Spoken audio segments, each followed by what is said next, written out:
parler. Nous recevons aujourd'hui Vincent Jean-Victor, médiateur au Planétarium et auteur du Guide de l'astronome débutant, édité chez Erol. Bonsoir. Bonsoir. Merci d'avoir répondu à l'invitation de Sun. Alors, première question, personnellement, comment vous en êtes venu à travailler avec les étoiles? Non, c'est une longue histoire. Ça a commencé, j'avais 4 ans en fait. Pour la première fois, j'ai regardé dans une paire de jumelles parce que mon grand-père venait de me montrer Jupiter dans une paire de jumelles. C'était extraordinaire. Je me rendais compte que c'était pas un point, c'était un petit rond déjà, avec une simple paire de jumelles. Alors j'étais fasciné par ça. Et puis après, ça a été des jalons comme ça. Je suis allé à l'observatoire du Pic du Midi pendant mes vacances dans les Pyrénées.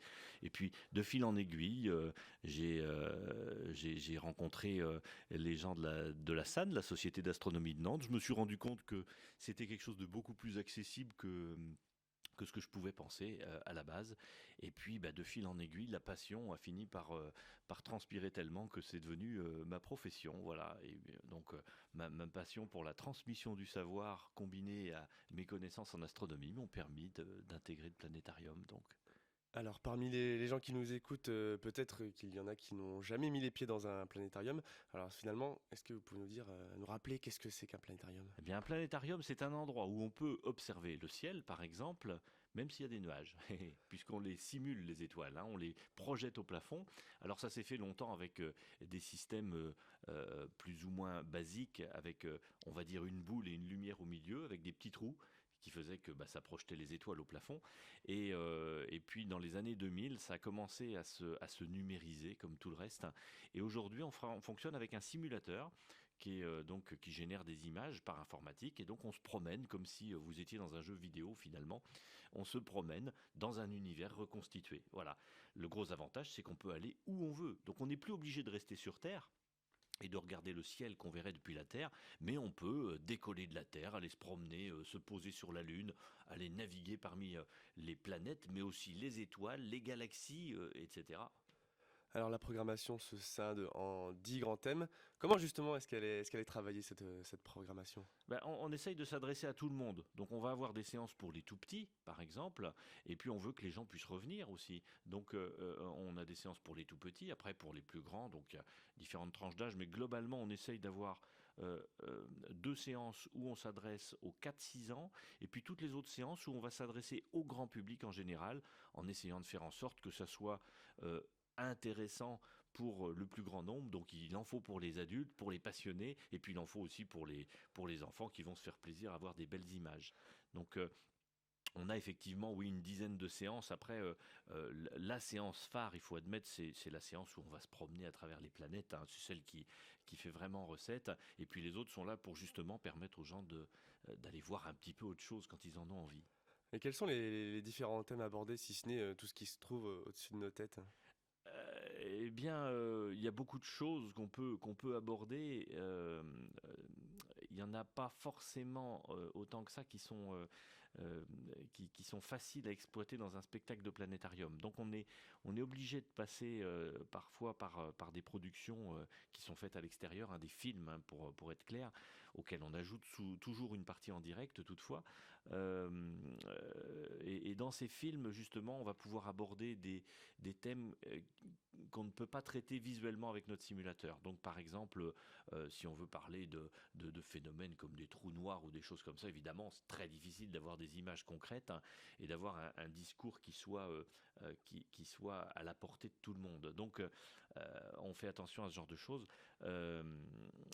Après, c'est vrai que les planètes, c'est un sujet qui marche très très bien. Le système solaire est tellement riche et prend tellement d'importance maintenant avec toutes les sondes qui ont été envoyées. On a des tas de choses à montrer, et on commence à avoir du mal à tout faire tenir dans la même séance. Donc bientôt, on imagine faire plusieurs séances sur le système solaire. Et puis on aborde aussi, par exemple, les exoplanètes. Ça, c'est fascinant puisque on en découvre tous les jours, hein. Il y en a maintenant des milliers dont on peut parler. Et au fur et à mesure de leur découverte, elles sont ajoutées dans notre simulateur. C'est le gros intérêt d'un simulateur, c'est qu'on peut les ajouter. Et au fur et à mesure, on peut dire, tiens, je vais aller voir les étoiles, les planètes qu'il y a autour de telle ou telle étoile. Et on découvre des mondes magnifiques qu'on imagine, bien sûr, pour l'instant, on ne peut que les imaginer. Mais ils sont modélisés quand même. Et donc, ça permet de s'imaginer aller faire un voyage vers, je ne sais pas, vers une planète comme Pandora dans, Dans dans un Avatar de film. James Cameron. Voilà. Donc on peut faire des tas de choses, hein, et on s'en prive pas. Alors, on vient de le dire, vous laissez de la place pour expliquer des thèmes de grande recherche actuelle, comme les exoplanètes. Est-ce qu'il y a d'autres comme ça, axes de recherche que vous prenez le temps d'expliquer au public et peut-être les enjeux qui se passent en ce moment au sujet des étoiles? Alors oui et non, c'est-à-dire qu'il y a des sujets qui sont récurrents, la vie, la mort des étoiles, comment ça marche, etc. Ça, c'est quelque chose qu'on connaît. On découvre tout le temps de nouvelles choses, mais qui sont des détails à l'échelle du grand public. Les exoplanètes, c'est vrai que là, du coup, on est vraiment dans la découverte de nouvelles choses qui arrivent. Après, il y a les planètes, justement, où à chaque fois qu'on envoie une sonde quelque part, et je vous rappelle on reste dans le système solaire quand on envoie des sondes, hein. La plus lointaine qui est partie, c'était une sonde Voyager qui est rendue à 19 milliards de kilomètres. Mais ça reste une exception. Il y en a 3 ou 4 comme ça. Elles sont dans le milieu intersidéral. Il faudra 70 000 ans pour qu'elles atteignent quelque chose à voir. Autrement, on a des choses dans le système solaire. Et notamment, par exemple, en 2015, on a parlé de New Horizons, qui est une sonde qui est allée jusque vers Pluton. Donc, ça prend beaucoup de temps pour aller vers une planète ou vers un astre comme Pluton. Mhm. Et plus on va loin et plus les découvertes sont fascinantes parce qu'on est vraiment, pour ce qui concerne Pluton par exemple, sur passer d'une image qui est une vague tache floue. On avait du mal à savoir exactement de quoi c'était constitué, comment c'était fait, etc. Tout d'un coup des détails de l'ordre de quelques kilomètres, voire quelques mètres, peut-être quelques centaines de mètres à la surface de Pluton. Donc on a une foule d'informations. Et c'est notre rôle de les restituer. Je prends un autre exemple, la comète Churyumov-Gerasimienko, hein, pour les connaisseurs. De son vrai nom. Cette comète, elle a été visitée donc ces derniers mois, ces dernières années, et c'est une foule d'informations, et à nous de la restituer d'une façon cohérente pour que le public puisse y accéder. Donc oui, il y a des nouvelles choses et on essaye d'en faire profiter le public. Euh, Malgré tout, ça reste plus souvent dans le système solaire, parce que c'est là qu'effectivement on est dans l'exploration et dans la découverte de choses visuelles. Hein, on est surtout là pour montrer de belles images dans un planétarium, il faut que ça soit attrayant, et pas pour expliquer des théories compliquées à comprendre et à expliquer.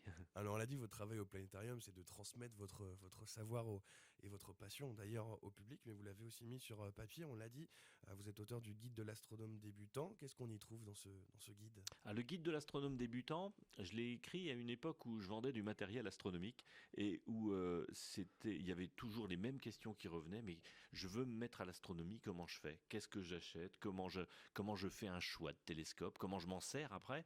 Et puis qu'est-ce que je vais regarder avec? Et puis du coup, j'ai écrit le livre qui manquait, un livre qui explique justement ce qu'il faut regarder. Quand on veut se mettre à l'astronomie, est-ce que je dois acheter un télescope ou pas? Est-ce que si j'achète un télescope, quel télescope je dois prendre? Ça va dépendre d'un certain nombre de paramètres, etc. Et puis ensuite, maintenant que j'ai un télescope, comment je le règle? Comment je m'en sers et qu'est-ce que je regarde? Voilà, c'est le principe de base de ce livre, qui est un livre vraiment pour débutants. J'ai pris un grand plaisir à faire en sorte qu'il soit accessible à tout le monde. Je veux que n'importe qui, quel que soit son niveau social, son niveau de compréhension et son niveau de connaissance, puisse y trouver son compte, trouve un ouvrage clair, qui parle en des mots simples, et de ce point de vue-là, j'ai de bons retours. Alors la programmation va jusqu'au 5 février. Pour la suite, qu'est-ce qui va se passer au Planétarium de Nantes? Alors, il n'y aura pas une grande révolution, hein, mais on va rester sur un format à peu près identique, mais on essaye de faire évoluer les séances, de changer le contenu. Ça prend beaucoup de temps, donc on ne peut pas le faire trop souvent, mais ici, on va avoir quatre nouvelles séances en fait qui vont être proposées. 4 nouvelles séances qui sont des séances qui seront pour certaines totalement nouvelles, pour d'autres des remaniements de séances existantes. Mais voilà, on essaye d'apporter toujours un petit lot de nouveautés à chaque séance. Et là, si je dois en citer une, peut-être que je peux citer la plus atypique en fait, qui ne traite pas directement d'astronomie, mais qui traite de Jules Verne, puisqu'on va parler de Jules Verne tous les lundis soirs à 16h30, à partir du mois de février, hein, je précise, à partir du 7 février. Tous les lundis soirs à 16h30, eh bien, on aura un spectacle qui est une création artistique autour de l'œuvre de Jules Verne, et notamment précisément le voyage de la Terre à la Lune, et autour de la Lune. Voilà. Alors justement, où est-ce qu'on peut retrouver toutes ces infos relatives au planétarium? Alors très simple, nantes.fr/le-planétarium. Voilà. Et avec ça, vous avez toutes les informations précises, et vous avez la possibilité de télécharger les programmes. Voilà, les programmes que je montre à la caméra Pour ceux qui iront voir le podcast. Voilà, tout à fait.